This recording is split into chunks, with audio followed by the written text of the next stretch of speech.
നിർമ്മാണ തൊഴിലാളികളുടെ പെൻഷൻ കുടിശ്ശികയും മറ്റ് ആനുകൂല്യങ്ങളും ഓണത്തിന് മുമ്പ് വിതരണം ചെയ്യണമെന്നാവശ്യപ്പെട്ടുകൊണ്ട് എറണാകുളം ജില്ലാ നിർമ്മാണ തൊഴിലാളി സംഘ് ജില്ലാ കമ്മിറ്റി കണയന്നൂർ താലൂക്ക് ഓഫീസിലേക്ക് മാർച്ച് നിർണയം നടത്തി. മാർച്ച് BMSന്റെ എറണാകുളം ജില്ലാ സെക്രട്ടറി ധനീഷ് നീർക്കോട് ഉദ്ഘാടനം ചെയ്തു. കഴിഞ്ഞ 13 മാസക്കാലമായി പെൻഷനും 1 വർഷമായി മറ്റ് ആനുകൂല്യങ്ങളും മുടക്കമായിട്ട് മാരകരോഗം ബാധിച്ച കിടപ്പ് രോഗികൾക്ക് പോലും ചികിത്സാ സഹായം ലഭിച്ചിട്ടില്ല.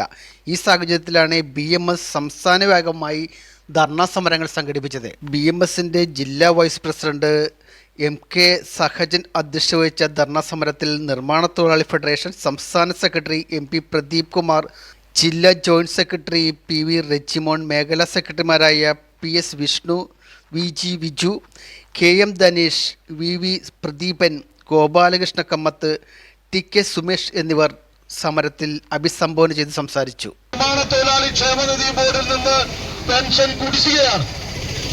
ഈ പെൻഷൻ പ്രതീക്ഷിച്ച് ഇരിക്കുന്ന ആളുകളെ നിങ്ങൾ കണ്ടിട്ടുണ്ടോ? സാധാരണ തൊഴിലാളി അവന്റെ ജീവിതകാലം അത്രയും ഏതാണ്ട് 60 വയസ്സ് വരെ ക്ഷേമനിധിയിൽ പൈസ അടച്ച് അവന്റെ ആരോഗ്യമൊക്കെ ക്ഷയിച്ച് വീട്ടില് മാറാരോഗിയായി കിടപ്പ് രോഗിയായിട്ടൊക്കെ കിടക്കുന്ന സമയത്ത് അവന് ആശ്വാസമായി കിട്ടേണ്ട ഈ ക്ഷേമനിധി പെൻഷൻ മുടങ്ങിയിട്ട് 13 മാസം പിന്നിടുകയാണ്. ഞങ്ങൾക്ക് സർക്കാരിനോട് ചോദിക്കാനുള്ളത്, മന്ത്രിമാർക്ക് വിദേശ നാടുകളിലേക്ക് ടൂറ് പോകാനും മുഖ്യമന്ത്രിക്ക് അദ്ദേഹത്തിന്റെ വസതി മോടി പിടിപ്പിക്കാനിപ്പോ ഈ പാവപ്പെട്ട അവന്റെ അവകാശ പെൻഷൻ അത് നിഷേധിക്കാൻ നിങ്ങൾക്ക് എങ്ങനെയാണ് തോന്നുന്നത് എന്നുള്ളതാണ്. ഇത് പിണറായി വിജയൻ സർക്കാർ കൊടുക്കുന്ന സാമൂഹ്യക്ഷേമ പെൻഷനല്ല. അതായത് 60 വയസ്സ് കഴിഞ്ഞാൽ ഈ നാട്ടിലെ മുഴുവൻ ആളുകൾക്കും ലഭിക്കുന്ന സാമൂഹ്യക്ഷേമ പെൻഷനല്ല ഞങ്ങൾ ചോദിക്കുന്നത്.